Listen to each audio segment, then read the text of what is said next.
खरं तर एक लोकप्रतिनिधी म्हणून रोज नवीन नवीन प्रश्नांना घेऊन त्यांना न्याय मिळवून देण्यासाठी आम्ही काम करत असतो. आणि या काम करण्याच्या प्रवाहामध्ये कुणी येऊन आभार मानावे, कुणीतरी त्यामध्ये चांगलं म्हणावं ही अपेक्षा न करता काम करणारे आम्ही कार्यकर्ते. कारण सामाजिक जबाबदारी, नैतिक जबाबदारी मानून आणि या आमदारकी जी काही आपल्याला मिळालेली आहे ती मिरवण्यासाठी नाही तर जनकल्याणासाठी हे मानून काम करणारे आपण कार्यकर्ते आहोत. त्यामुळे कुणीतरी आभार मानेल या भावनेनं आपण कधीच काम करत नाही. पण तरी सुद्धा जेव्हा एखाद्या विषयाला न्याय मिळतो, लढा यशस्वी होतो आणि त्यातून जे लाभार्थी आहेत ते कुठंतरी आभार बाजूला राहू दे पण शाबासकीची एक थाप पाठीवर देतात, तेव्हा पुढच्या या सगळ्या प्रवाहात आणि प्रवासात काम करण्याची अधिकची ऊर्जा त्यातून प्राप्त होत असते. हे मात्र खरं आहे. आणि त्यामुळे आज जेव्हा सिडकोच्या घरांच्या किमती कमी केल्यानंतर ज्या काही लाखो लोकांना फायदा झाला त्यातल्या हजारो नागरिकांनी आज या ठिकाणी उपस्थित राहून ज्या काही शुभेच्छा दिल्या, जे काही मनोगत व्यक्त केलं, त्यांच्या मनातल्या हृदयातल्या ज्या काही भावना व्यक्त केल्या, खऱ्या अर्थानं माझ्यासारख्या युवा कार्यकर्त्याचं मन अभिमानानं त्या ठिकाणी भारावून गेलं. आणि जर का माझ्यासारख्या एका युवाबद्दल, एखाद्या आमदाराबद्दल जर का आमच्या सहकाऱ्यांमध्ये, या नागरिकांमध्ये त्यांच्या हृदयात जर काही इतकी चांगली भावना असेल तर माझ्यासारख्या कार्यकर्त्याला ह्यापेक्षा जास्तीचं काहीच नको, खरं तर एवढंच खूप आहे, अशी भावना आज तरी माझ्या मनात आहे. आणि त्यामुळे मी या सगळ्या नागरिकांचे मनापासून आभार मानतो.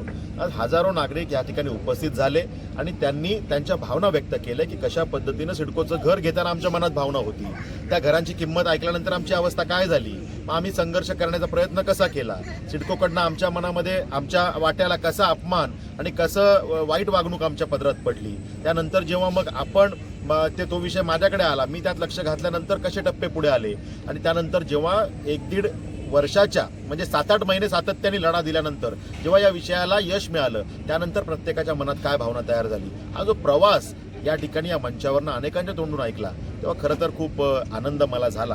आणि यातून नक्कीच पुढचे अनेक विषय सोडवण्यासाठीची एक ऊर्जा, नवीन उर्मी त्यातून प्राप्त झालेली आहे. त्यामुळे मी सगळ्या नागरिकांचे मनापासून आभार मानतो. अक्षय तृतीयेसारखा आज 3:30 मुहूर्तातला एक सण असताना सुद्धा त्या ठिकाणी परिवारातले सगळे कार्यक्रम पूर्ण करून या ठिकाणी गेले 5 तासापासून ही सगळी मंडळी इथं एकही मिनिट बाहेर न जाता 5-5 तास जेव्हा थांबून या ठिकाणी एवढ्या मोठ्या संख्येने उपस्थित आहेत, मला वाटतं हेच या कार्यक्रमाचं यश आहे. त्यांच्या भावना किती आज शुद्ध आहेत, पवित्र आहेत, या सगळ्या विषयाचा आज मला अनुभूती या ठिकाणी आली. त्यामुळे मी त्यांना शुभेच्छाही दिल्या. माझ्या मनोगतामध्येही मी त्यांना हे सांगितलं की शेवटी आपण सगळेजण हे परिवार आहोत. आपण त्या ठिकाणी नागरिक म्हणून जर का मी तुमच्याकडे फक्त बघून काम केलं असतं तर ह्यात यश किती आलं असतं मला माहीत नाही. पण या नागरिकांना परिवार म्हणून जेव्हा आम्ही काम करतो, हे सगळेजण आमच्या कुटुंबातले सदस्य आहेत, ही भावना जेव्हा तो प्रश्न हाती घेताना आमच्या हृदयात असते तेव्हा त्या प्रश्नाला न्याय मिळण्याच्या आशा या जास्त वाढतात. त्यामुळे जेव्हा हे यश मिळालं, सिडकोच्या तोंडात गेलेला एखादा विषय काढणं म्हणजे अजगराच्या तोंडातून एखादा विषय काढण्यासारखं असतं.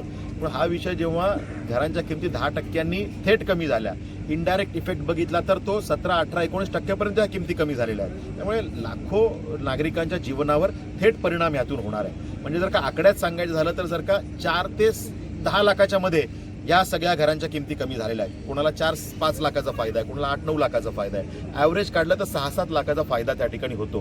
आणि 67,000 घरांना जेव्हा हा फायदा होतो, हा आकडा जर काढला तर 400-500 कोटीच्या घरात थेट फायदा जाणार आहे. आणि किती लोकांवर परिणाम, तर एका घरामध्ये जर का 3-4 लोक पकडली तर 67,000 घरांमध्ये 2.5-3-3.5 लाख लोकांच्या जीवनावर, नागरिकांच्या जीवनावर थेट निर्णय करणारा हा परिणाम करणारा हा निर्णय आहे. त्यामुळे खरं तर एवढ्या लोकांच्या सदिच्छा जेव्हा माझ्यासारख्या कार्यकर्त्याच्या मागे उभे राहतात तेव्हा पुढचं जीवन अधिक सुखकर होतं. शेवटी आमदारकी पक्षाने मला जेव्हा दिली तेव्हा अनेक दिग्गज मैदानात असताना विक्रांत पाटील सारखा सामान्य कार्यकर्ता आमदार कसा काय होऊ शकतो, याचं उत्तर देताना मी नेहमी सांगतो की अशा सगळ्यांच्या अधिकच्या सदिच्छा इतरांपेक्षा माझ्या पारड्यात जास्त होत्या म्हणून मी आमदार झालो, नाही तर रती महारथी तर होतेच ना. त्यामुळे या सदिच्छा कमावणं, या सदिच्छा जोडणं, अशी लोक जोडणं, हेच मिशन घेऊन आम्ही काम करतोय. आणि आज नाही करत, मी गेल्या 22 वर्षापासून करतोय. सन्माननीय बाळासाहेब पाटीलजी 45 वर्षापासून करतायत. त्यामुळे हा प्रवास आणि हा प्रवाह असाच अखंडितपणे त्या ठिकाणी आम्ही अविरतपणे हा समाजसेवेचा वसा घेऊन काम करत राहू, एवढंच या निमित्तानं सांगतो. त्यातल्या 24 तासापैकी 18-19 तास जे काही आपण काम करू शकतो, ही काय आपली क्षमता आहे, ती पूर्णच्या पूर्ण जनकल्याणासाठी वापरणं, यासाठी काम करणारा मी कार्यकर्ता. त्यामुळे जे प्रश्न येतील त्या प्रश्नांना न्याय मिळवून देणं, मग ते आमचे प्रकल्पग्रस्तांचे असतील, ते आमच्या मातृशक्तीला ताकद देण्याचे असतील, युवा शक्तीला मजबूत करून त्या ठिकाणी समोर नेण्याचे विषय असतील, तिसरी मुंबई या ठिकाणी येते त्या माध्यमातून आमच्या युवांसाठी काय संधी उपलब्ध होऊ शकतील त्याचा विषय असेल, इथे देवाभाऊंच्या सरकारच्या माध्यमातून एज्युसिटी, मेडिसिटी अनेक आंतरराष्ट्रीय दर्जाच्या त्या ठिकाणी युनिव्हर्सिटीज येतात, त्या माध्यमातून काय ऑपॉर्च्युनिटी तयार होऊ शकतील हा विषय असेल. त्यामुळे या भागामध्ये आमच्या युवा, महिला, कामगार वर्ग, शेतकरी वर्ग, प्रकल्पग्रस्त या सगळ्यांच्या कल्याणासाठी जे काही करता येईल ते करण्यासाठी पूर्ण वेळ, पार्ट टाइम नाही, पूर्ण वेळ कटिबद्ध असणारा मी लोकप्रतिनिधी आहे. त्यामुळे जे जे विषय माझ्यापर्यंत येतील ते सोडवण्याचा मी प्रामाणिकपणे प्रयत्न करीन. अनेक विषय सुटतील, काही विषयांना अडचणी येऊ शकतील, पण प्रयत्न मात्र प्रामाणिक राहील, 100% क्लिअर राहील. आत एक बाहेर एक असे धंदे कधीही होणार नाहीत, एवढंच मी छातीठोकपणे सांगू शकतो. पण त्याच्या बाजूला असलेला नयनाचा प्रोजेक्ट हा अजून पुढे सरकत नाही, हा विषय मी प्रामुख्याने आणि सातत्याने मांडण्याचा प्रयत्न केला. आणि त्यामुळे मी त्यांना सांगितलं की 12,500 एकरवरती हा प्रोजेक्ट आपण करताय. जे काही छोटे मोठे प्रश्न आहेत ते 150-200 एकरवरती आहेत की ज्या, आणि ते पण प्रश्न का तयार झाले ते सिडकोनी 2013 नयना आल्यापासून आतापर्यंत एक वीटही लावण्याचं काम केलं नाही. पण तुमच्या नकारात्मक पद्धतीमुळे, कार्यशैलीमुळे हे सगळे प्रश्न उभे राहिलेत. मग आता त्या ठिकाणी जर बिल्डिंग उभ्या राहिल्या, त्या जशाही उभ्या राहिल्या, तर त्या वादात न पडता त्यांना धोरण तयार करून UDCPR मध्ये जे काही तरतुदी आहेत त्याचा उपयोग करून जर का आपण त्यांना रिलॅक्सेशन केलं आणि त्यांना कंजेस्टेड झोन जाहीर केलं आणि त्या तरतुदी त्यांना लागू केल्या तर त्यांचंही कल्याण होईल, त्यांची घरं वाचतील, लोक राहायला आले त्यांचंही कल्याण होऊन जाईल. आणि जे काही उर्वरित तुम्ही 12,500 एकर जागा तुमच्याकडे त्यातली 12,000 एकर जागा शिल्लक राहते, तिथे जर तुम्ही काम चालू केलं तर तो प्रोजेक्ट गतीने पुढे जाईल. पण सिडकोच्या अधिकाऱ्यांना ते करायचं नव्हतं, त्यांना आडकाठी करून उगाच नाही ते अवघड गणित पहिले सोडवायचं होतं. त्यामुळे मी जेव्हा हे विषय मांडले तेव्हा तुम्ही बघाल की हा सकारात्मक बदल झाला. शेतकऱ्यांना विश्वासात घेतलं जात नव्हतं, ते घ्यायला सुरुवात झाली आणि एक एक गाव व्यवस्थित करत करत ते पुढे जाणं सुरू झालं. नांदगावपासून सुरुवात झाली, उसरलीचं यशस्वी झालं, दैवत यशस्वी झालं, आता विचुंब्याचा प्रोजेक्ट त्या ठिकाणी ते लोक ग्रामस्थांशी चर्चा करतात. ग्रामस्थांशी चर्चा करून त्यांचे प्रश्न सोडवून त्यांच्या प्रश्नांना समाधान करून त्या ठिकाणी आता नयना पुढे चालले. हे घडत नव्हतं ना, हे घडायला लागलं. हे त्या ठिकाणी ठोकून आपण विषय मांडला म्हणून हे घडायला सुरुवात झाली. आणि त्यामुळे टप्प्याटप्प्याने सगळे प्रश्न सुटत आहेत. आणि आता फक्त अडचण ही आहे, गतीची अडचण आहे, स्पीड.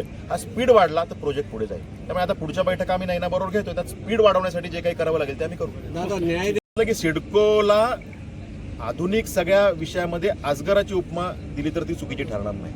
वाईट वाटतं खरं हे बोलताना, पण दुर्दैवानं सरकारची जी काही सकारात्मक भूमिका असते ना त्याला नेहमी गालबोट लावण्याची सिडकोचे अधिकारी प्रयत्न करतात. सिडको वाईट नाहीये, सिडको ही काही एक एंटिटी नाहीये, सिडको एक व्यवस्था आहे. त्यातले अधिकारी बदमाशी करतात आणि मग ते मुख्यमंत्र्याचं दृष्टिकोन, उपमुख्यमंत्री महोदयांचं विजन याला गालबोट लावण्याचं काम. म्हणजे जर का आमच्या मुख्यमंत्री महोदयांना पाहिजे की गोरगरीब जनतेला घरं द्यावी, त्यासाठी हे प्रोजेक्ट तयार केले. त्या ठिकाणी अटल सेतूनी मुंबईपासूनचं हे अंतर कमी केलं जेणेकरून मुंबईमध्येच राहिल्यासारखं आमच्या सगळ्या नागरिकांना वाटावं, 20 मिनिटात मुंबईला पोहोचेल अशा अंतरावर ही सगळी घरं तयार केली. मग जर का असं सगळं केल्यानंतर या घरांच्या किमती जर का आपण फुगवल्या, अवास्तव केल्या आणि अवाजवी केल्या, गरज नसताना जे कमी किमती तुम्ही देऊ शकता, तुमचेच निर्णय, तुमचेच बोर्ड रेझोल्युशन आहे, पण ते ऐकायचे नाही आणि काहीतरी गुमराह करायचा आणि या किमती फुगवायच्या. मग तुम्ही धोरण काय प्रायव्हेट बिल्डरसाठी राबवता का? तुमच्या घरांच्या किमती फुगवून फायदा काय प्रायव्हेट बिल्डरला व्हावा असं त्या अधिकाऱ्यांचं मत आहे का? असे प्रश्न तयार व्हायला, शंका उपस्थित व्हायला जागा आहे. हे प्रश्न मी उपस्थित केले आणि मग जेव्हा सिडकोचेच निर्णय सिडकोच्या समोर दाखवले, उपमुख्यमंत्री महोदयांसमोर दाखवले, मुख्यमंत्री महोदयांसमोर दाखवले, तेव्हा मात्र सरकारचे डोळे उघडले आणि सिडकोचे अधिकारी कसं गुमराह करतायत हे त्यांना जाणवलं. आणि मग मात्र त्यांचे वाभाडे काढण्याचं काम सरकार म्हणून त्यांनी केलं आणि त्यामुळे हे यश पदरात पडू शकलं. याची समरी काय आहे तर सरकारला जनतेचं कल्याण करायचं, त्यांचे अश्रू पुसायचे, पण जर काही झारीतले शुक्राचार्य असे मिठाचे खडे टाकणार असतील तर असा विक्रांत पाटील कायम रस्त्यावर उतरेल आणि जनतेचं कल्याण करण्यासाठी कायम कटिबद्ध राहील. एवढंच आहे सर. सिडकोचे अनेक प्रश्न आहे, म्हणजे 12.5%, 22%, आता नयनाच्या माध्यमातून 40% असे अनेक मॉडेल सिडकोने आणले. सिडकोच्या अधिकाऱ्यांनी त्यात बऱ्याच प्रकारची बदमाशी केलेली आहे. गरजेपोटी घरांचाही विषय मी त्या ठिकाणी मांडलेला आहे, त्यात न्याय मिळवून देण्यासाठी आपण प्रयत्न करतोय. त्या ठिकाणी आता सिडकोनी घरावर जागांवरती शिक्के मारलेत आणि त्या ठिकाणी जागा घेत पण नाही आणि जागा मोकळी करत नाही, आम्हालाही डेव्हलप करू देत नाही. हा जो काही प्रश्न आहे अनेक गावांचा तो मी मांडला. 450 हेक्टर म्हणजे 1100 एकरपेक्षा जास्त जमीन डिनोटिफाईड करण्याचं काम आपण केलं. त्यामुळे अनेक विषय आपण करतोय आणि शेवटी हे सरकार कोणा ऐरागैराचं सरकार नाहीये. राज्याचे मुख्यमंत्री हे विकास पुरुष आदरणीय देवेंद्र फडणवीस साहेब आहेत. त्यामुळे जनतेचं कल्याण हे अंतिम आहे, या लाईनवर काम करणारे आमचे मुख्यमंत्री आहेत. त्यामुळे असे विषय जेव्हा येतात तेव्हा मुख्यमंत्री महोदय त्यासाठी सकारात्मक असतात. त्यामुळे सिडकोला जी भाषा समजते, त्या अधिकाऱ्यांनी जी भाषा समजते ती आम्ही बोलू. आम्ही तर प्रेमानेच नेहमी बोलतो. प्रेमाने बोलून नसेल समजत ती जी भाषा जनकल्याणासाठी बोलावी लागेल ती बोलण्याची आमची नेहमीच तयारी. कसं आहे, अधिकारी पारदर्शक आणि अपारदर्शक असं आपण मोजमाप त्याला लावू शकत नाही. खरं तर सरकारचं विजन ज्या पद्धतीनं असतं त्या पद्धतीनं अधिकाऱ्यांनी वागणं गरजेचं असतं. यापूर्वी जी काही सरकार होती त्या सरकारांचा दृष्टिकोन भ्रष्ट होता, त्यामुळे अधिकाऱ्यांनी भ्रष्ट वागणं मी समजू शकतो. आता जेव्हा देवाभाऊंचं सरकार आलं, बऱ्याच अंशी महाराष्ट्रातल्या अनेक खात्यांमध्ये हा बदल झालेला आहे आणि त्यांना माहिती आहे की देवाभाऊ नो कॉम्प्रोमाइजच्या भूमिकेत काम करतात, जनकल्याणात नो कॉम्प्रोमाइज. त्यामुळे हे बऱ्यापैकी सुधारलेलं आहे. पण जेव्हा सिडको सारखे अधिकारी एखाद्या प्रोजेक्टवरती अशा पद्धतीनं निगेटिव्ह पद्धतीनं पुढे जातात आणि त्यात त्यांचा दृष्टिकोन नकारात्मक असतो, तेव्हा त्यावेळेला केस टू केस बेसवर जेव्हा चुकलंय तेव्हा त्या ठिकाणी आसूड ओढणं हे गरजेचं असतं. एकदाच सांगितलं आणि अधिकाऱ्यांचं शुद्धीकरण केलं आणि अधिकारी चांगले वागायला लागले, हे घडायचं असतं तर पूर्वीच घडलं असतं. ती मानसिकता आहे, त्या मानसिकतेला बदलणं हे काही तुम्हाला शक्य नसतं. ती जेव्हा तो विषय समोर येईल त्यावेळेलाच ते ठोकून काढावं लागतं. अनेक वेळेला विनंतीने विषय सुटतात. सिडकोचे असेही काही विषय आहेत ना की जे विनंतीने सुटले, पण असे काही विषय आहेत की जे जटिल झाले होते, क्रिटिकल झाले होते, त्यासाठी वेगवेगळे मार्ग आम्हाला अवलंबावे लागले. ते आम्ही केलं. पण याचा अर्थ एवढाच आहे की जनतेचं कल्याण करण्यासाठी जे काही करावं लागेल, मग सिडको असेल, आमच्याकडे आता MMRD अथॉरिटी आहे, MSRDC आहे, MJP आहे, पनवेल महापालिका आहे, जे कुठल्या अथॉरिटी असतील हे सगळे आमच्या लोकांच्या कल्याणासाठी आहेत. हे कधी कधी अधिकारी विसरतात. आमच्यासारखे कोणीतरी ते लक्षात आणून द्यावं लागतं. ते आम्ही वेळोवेळी लक्षात आणून देऊ आणि जनतेचे अश्रू पुसण्यासाठी जे काही करावं लागेल ते करू. सर